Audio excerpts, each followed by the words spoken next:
Damai sejahtera Allah yang melampaui segala akal dan pikiran, itulah kiranya yang memelihara hati dan jiwamu di dalam Kristus Tuhan dan Juru Selamat kita yang hidup sekarang sampai selama-lamanya.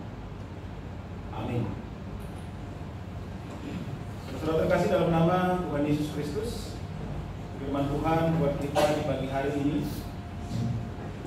yaitu terambil dari kitab 1 Yohanes pasal 1 sampai pasal 2 ayat 2. 1 Yohanes pasal 1 ayat 1 sampai pasal 2 ayat 2. Demikian firman Tuhan.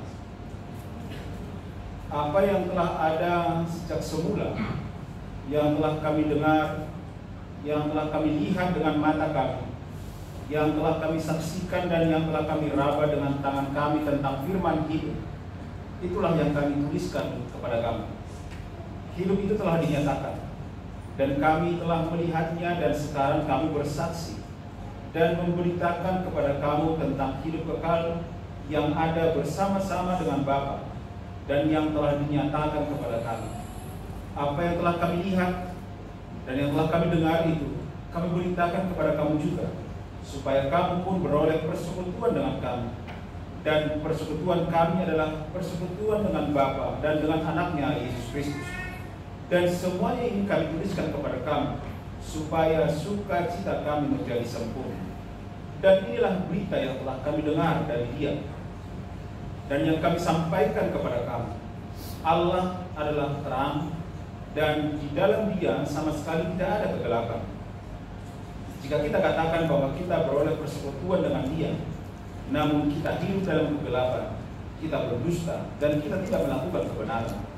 Tetapi jika kita hidup di dalam terang, sama seperti Dia ada di dalam terang, maka kita beroleh persekutuan seorang dengan yang lain, dan darah Yesus anaknya itu menyucikan kita daripada segala dosa. Jika kita berkata bahwa kita tidak berdosa, maka kita menipu diri kita sendiri, dan kebenaran tidak ada di dalam kita. Jika kita mengaku dosa kita, maka Ia adalah setia dan adil, sehingga Ia akan mengampuni segala dosa kita dan menyucikan kita dari segala kejahatan. Jika kita berkata bahwa kita tidak ada berbuat dosa, maka kita membuat Dia menjadi pendusta, dan firman-Nya tidak ada di dalam kita. Anak-anakku, hal-hal ini dituliskan kepada kamu, supaya kamu jangan berbuat dosa.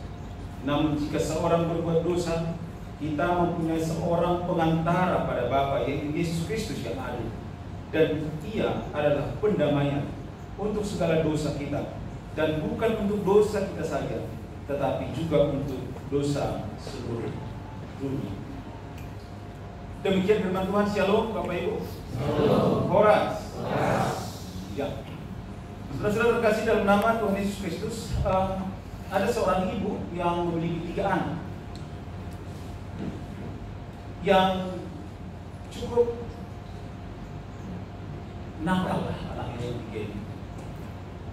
Memiliki anak yang luar biasa bandel, tidak pernah menuruti perintah ibunya. Boleh dikatakan ketika anaknya ini sangat meresahkan sang ibu.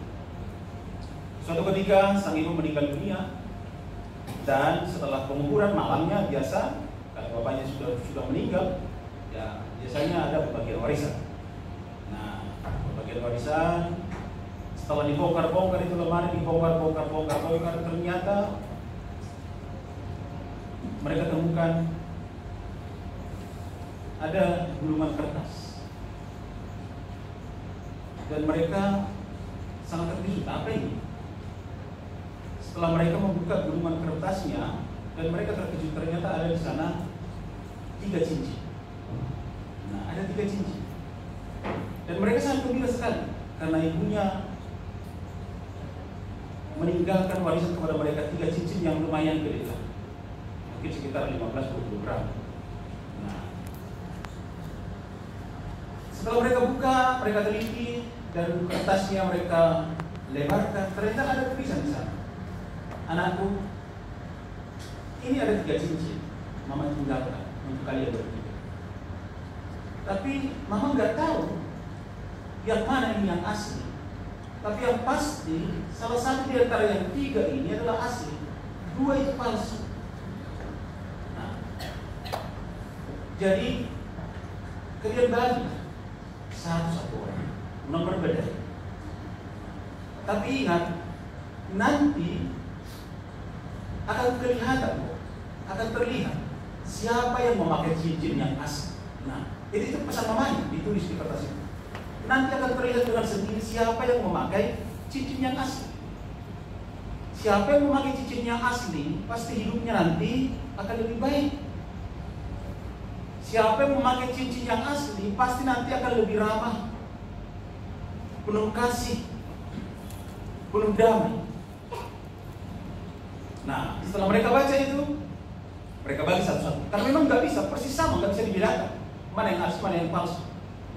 Sehingga setelah dibagi, besoknya dan kemudian hari mereka berubah total. Yang 3 anak yang dulunya nakal, yang dulunya bandel, yang dulunya tidak menuruti apapun perintah orang tuanya, setelah mereka memakai cincin itu, mereka langsung berubah total. Kemanapun mereka selalu mengatakan dalam hati, yang aku pakai ini adalah cincin yang asli. Kemanapun mereka, saya akan buktikan kepada kakakku dan adikku bahwa cincinku asli. Demikian juga si nomor 2. Si nomor 2 pun begitu. Ini asli begitu. Siap U dan P begitu juga. Ini cincin yang asli. Kutunjukkan bahwa ini yang asli. Sehingga mereka berlomba-lomba berbuat baik, berlomba-lomba saling mengasihi, berlomba-lomba saling menolong. Karena ada prinsip dalam hatinya, seperti pesan mamanya, siapa yang memakai cincin yang asli pasti akan kelihatan nanti dari sikapnya. Dan ketiga mereka ini berubah drastis hanya karena cincin itu, dan pesan cincin itu mengatakan hidupnya akan kelihatan berubah kalau memakai cincin yang asli. Sehingga sekali lagi ketiga anak itu berlomba-lomba melakukan yang baik. Hanya karena apa? Memakai cincin yang asli. Tidak tahu yang mana yang asli. Ilustrasi itu mungkin hanya cerita, tapi kepada nasihat dan siap boleh lagi itu. Iya, langsung dibeli cincin nanti, langsung dibungkus di kertas, tinggal taruh di lemari. Ya mudah-mudahan bisa seperti ini. Nah, apa mau kita lihat? Artinya dalam nas kita hari ini di Jemaat Efesus, kemana surat 1 Yohanes ditujukan, ada kehidupan kekristenan yang memang tidak menunjukkan ke karakter kekristenan yang sesungguhnya. Itu yang terjadi. Banyak kehidupan para jemaat di Efesus ketika itu tidak menunjukkan, sekali lagi, karakter Kristen yang sesungguhnya. Banyak di sana justru melakukan hal-hal yang tidak baik. Ditambah lagi karena ajaran-ajaran Gnostisisme yang mengatakan bahwa tidak perlu berbuat baik, karena mereka memisahkan antara hidup rohani dan juga hidup jasmani. Gak perlu berbuat baik, toh kita sudah dibenarkan kok. Gak perlu lagi. Sehingga dengan ajaran seperti ini, banyak jemaat Efesus ketika itu berbuat semau kue, maruhuru si dia depan orang lain. Karena ajaran-ajaran seperti itu yang luar biasa bisa menghancurkan karakter mereka sebagai orang Kristen, bahkan karakter kita sebagai orang percaya. Sehingga mereka kehilangan karakter ketika itu. Inilah yang ditakutkan oleh Yohanes. Sehingga Yohanes melalui suratnya ini ingin mengingatkan mereka supaya jangan tergoda dengan ajaran itu, supaya jangan terbawa arus dengan ajaran dunia ini. Sehingga bagaimana surat Yohanes ketika itu kepada surat Efesus, bagaimana supaya mereka tetap berdiri teguh dan jangan goyah dengan apapun yang terjadi di dunia ini. Dan ini juga menjadi pesan buat kita pada hari ini. Pesannya bagaimana? Agar kita tetap menjaga karakter kita sebagai karakter Kristen yang sesungguhnya. Karena memang kita memakai cincin yang asli dalam tanda kutip, bukan yang KW. Kalau ada prinsip seperti itu, seperti anak yang 3 itu tadi dalam kehidupan seluruh orang percaya yang sudah menerima penyucian darah Kristus, pasti dalam hidupnya dia selalu berkata, kemana pun dia berkata, aku pakai yang asli loh. Yang ada pada aku ini bukan yang KW. Sehingga melalui nats kita hari ini, bagaimana kita untuk bisa menunjukkan karakter Kristen yang sesungguhnya dengan dua yang hal kita nyatakan, yaitu yang pertama, hiduplah sesuai dengan firman. Hiduplah sesuai dengan hatta Tuhan. Bukan ninna, tapi hatta Tuhan yang sudah didengar, yang sudah dilihat, yang sudah diraba oleh Yohanes sendiri. Hatta Tuhan yang memang sudah nyata. Yohanes menyaksikan itu sendiri, supaya kita bisa benar-benar percaya dan mengimani kepada firman hal Tuhan. Bagaimana setiap orang percaya membuat firman ini menjadi model, menjadi teladan, menjadi pegangan, bahkan menjadi real dalam kehidupan kita. Bukan firman yang KW, tapi firman yang benar-benar asli. Asli. Sekali lagi, bukan yang KW. Sehingga yang pertama kita mau diingatkan hari ini, sudahkah kita hidup sesuai dengan firman hidup yang kita terima? Sudahkah kita hidup sesuai dengan, dalam tanda kutip, cincin yang asli yang kita terima dari Tuhan, yaitu firman hidup ini? Sudahkah kita hidup benar-benar dengan satu tujuan untuk menyenangkan hati Tuhan dalam kehidupan kita? Sudahkah kita dalam hidup ini senantiasa menunjukkan karakter Kristen yang sesungguhnya? Karakter Kristen yang benar-benar hidup dalam firman Tuhan. Banyak orang sekarang yang bahkan mengabaikan untuk hidup dalam firman Tuhan. Mari kita lihat sekarang, Bapak Ibu Saudara sekalian, bahkan nama Apostle, hari ini kita kebanyakan mengakses apa? Apa yang kebanyakan diakses anak-anak kita sekarang? Mengakses firman Tuhan berapa persen? Mengakses TikTok, Facebook, medsos, IG dan segala macam berapa persen? Boleh dikatakan kita minus mengakses firman Tuhan. Sehingga hari ini mari akses firman Tuhan lebih banyak lagi. Apa yang dilakukan Iblis kepada kita supaya kita lupa untuk akses firman Tuhan? Ketika Iblis pernah rapat dan mereka ingin menjatuhkan seseorang di tengah-tengah keluarga, seorang bapak yang luar biasa, Iblis mau rapat supaya menjatuhkan ini bapak, sama seperti si Ali.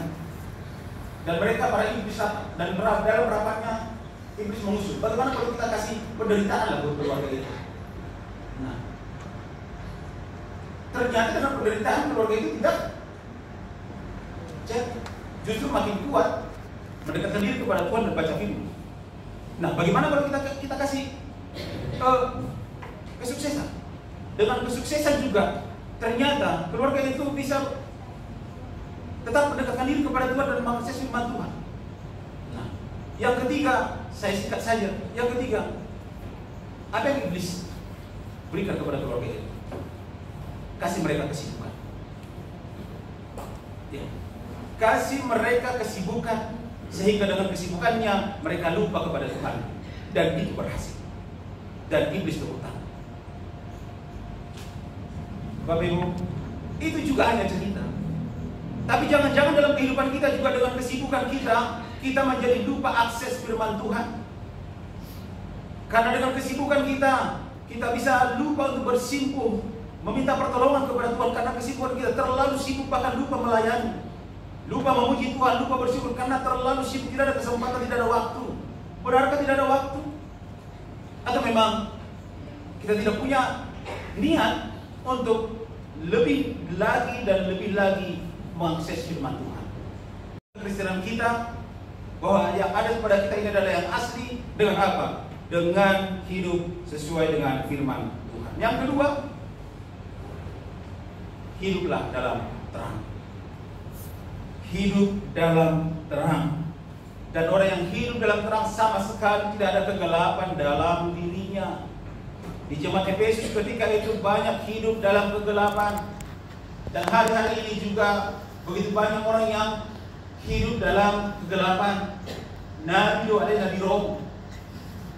Nah, bola.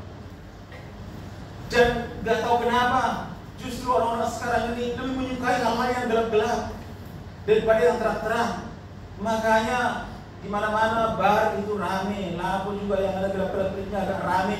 Aku nak orang pulang rame. Ya itu juga tanda bahwa memang ya orang mencari itu. Orang cari suami pacar gelap, istri gelap.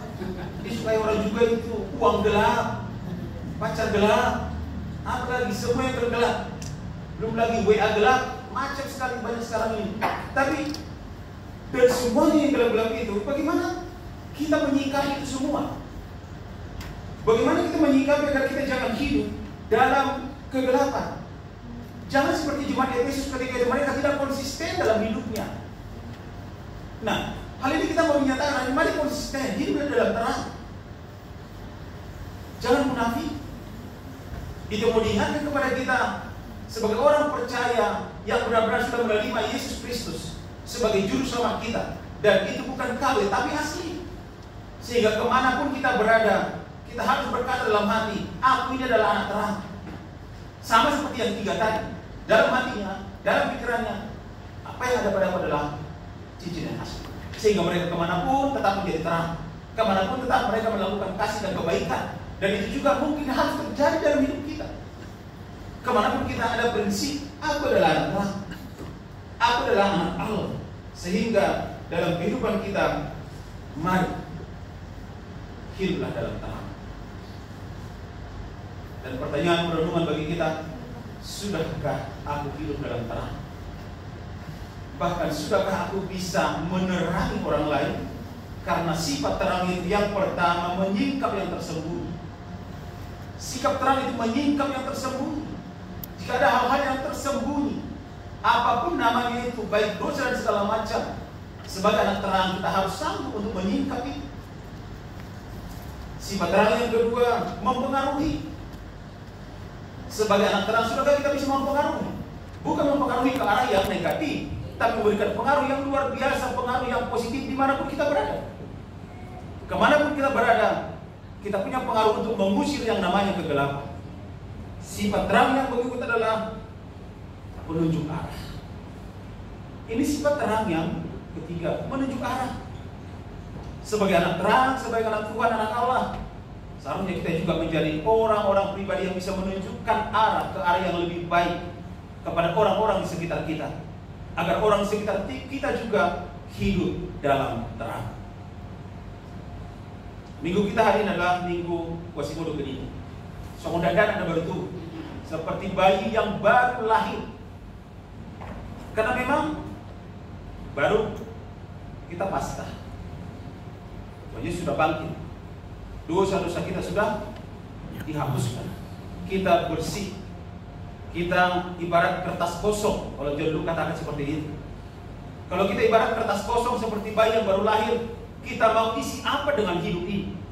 Tergantung kita mau isi apa. Karena memang kita kertas kosong hari ini setelah merayakan Paskah. Kalau ada juga menggambarkan bahwa kita ini ibarat lemari kosong, mau diisi apa dengan lemari kosong itu? Tikus kah? Kecoa? Atau hal-hal yang indah di sana? Mungkin keramik yang mahal, mungkin cincin juga yang digulung tadi, dan segala macam. Apa yang mau kita isi? Sehingga yang pertama, sokong dadar dan baru tubuh seperti bayi yang baru lahir Quasimodo Kedini. Mari isi dengan apa? Hidupmu dengan firman Tuhan, akses firman Tuhan yang lebih baik, dan isi dengan kehidupan kita yang tetap konsisten, hidup dalam terang. Dan ada baru tubuh, bayi yang baru lahir yang pertama, hidupnya itu 100% tergantung kepada orang tuanya. Artinya, sebagai orang percaya 100% hidup kita harus bergantung kepada Tuhan Allah. Itu yang pertama pesannya. Bayi yang baru lahir, makanan yang paling diidamkan, yang disukai adalah air susu ini. Itu aja. Nabitah tidak bercampur apapun. Ketika bercampur, urut-urut.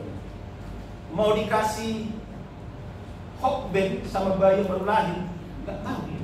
Memang bukan itu. Mau dikasih es krim atau maklum, apapun namanya itu, nggak mau ya. Hanya air susu ibu. Air susu yang memang pitah langmaran. Itu firman Tuhan bagi kita sebagai orang percaya. Ya, kita juga sebagai orang percaya seperti bayi yang baru lahir harus mengkonsumsi firman Tuhan yang murni, gak bercampur. Dan itu menjadi kebutuhan utama kita. Kebutuhan utama kita seperti bayi yang baru lahir.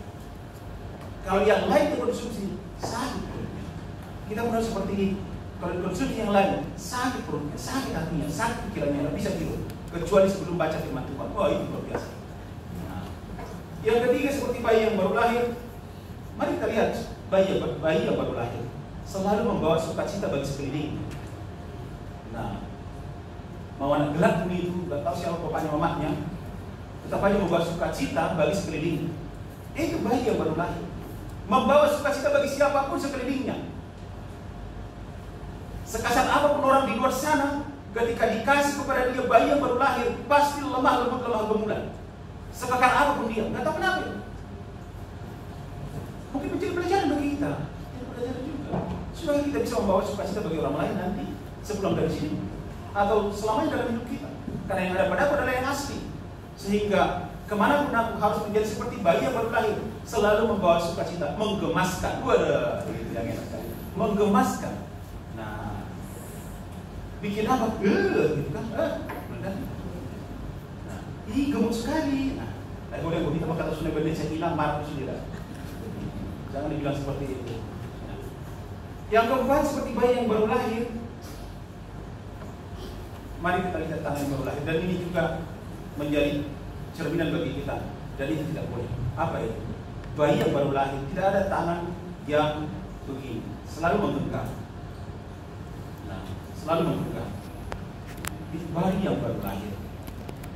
Dan itu gambaran hidup kita. Makanya kita berusaha untuk menggenggam apapun kita katakan dunia ini sekarang sampai mati. Dokusi mati baru budi. Nah, setelah mati baru selesai. Kalau tidak menggenggam terus, semua mau digenggam. Dunia ini mau kita genggam. Makanya kita kehausan terus. Tapi sebagai bayi yang baru lahir, mari apa yang mau kita genggam sekarang? Genggamlah firman Tuhan. Genggamlah Tuhan Yesus. Itu yang kita genggam sekarang sampai akhir hayat kita. Dan yang terakhir, bayi yang baru lahir, nah, memang harus menangis bayi yang baru lahir. Kalau nggak menangis, dipaksa menangis. Sampai pukul loh, harus tangis. Harus dipaksa menangis. Karena kalau nggak menangis, berarti nggak ada kehidupan, mati. Makanya harus menangis, tanda kehidupan. Nah, sebagai bayi yang baru lahir juga, hari ini banyak tangisan kita, banyak penderitaan kita, banyak pergumulan kita, dan memang harus menangis seperti itu. Itu tandanya ada kehidupan. Itu tandanya kita hidup. Nah, amal rumah mati, enak dong ditangis nih. Kita bahkan ditangisi. Nah, jadi, gue sih kudu begini, benar. Seperti bayi yang baru lahir, itulah hidup kita sekarang. Sehingga dalam hidup ini, mari tetap konsisten dalam beriman kepada Tuhan. Mari belajar kepada anak yang 3 itu. Ketika dia menerima cincin dari ibunya tadi, dan ada pesan di sana bahwa siapapun yang memakai cincin ini, dialah yang memakai yang asli. Dan yang ada pada kita adalah asli, seperti yang disaksikan oleh Yohanes, seperti yang didengar oleh Yohanes, bahkan diraba oleh Yohanes. Yesus Kristus Tuhan dan Juru Selamat kita telah hidup dan memberikan hidup kekal kepada kita. Selamat menerima hidup baru, quasimodo beliti, seperti bayi yang baru lahir. Kita berdoa. Bapa di surga, terima kasih Tuhan buat firman Tuhan. Pada minggu pagi ini Kau telah ingatkan kami agar kami hidup dalam terang Tuhan, agar kami hidup sesuai dengan karakter Kristus, hidup sesuai dengan firman Tuhan yang telah kami terima selama ini. Hanya di dalam nama Tuhan Yesus Kristus kami berdoa. Amin.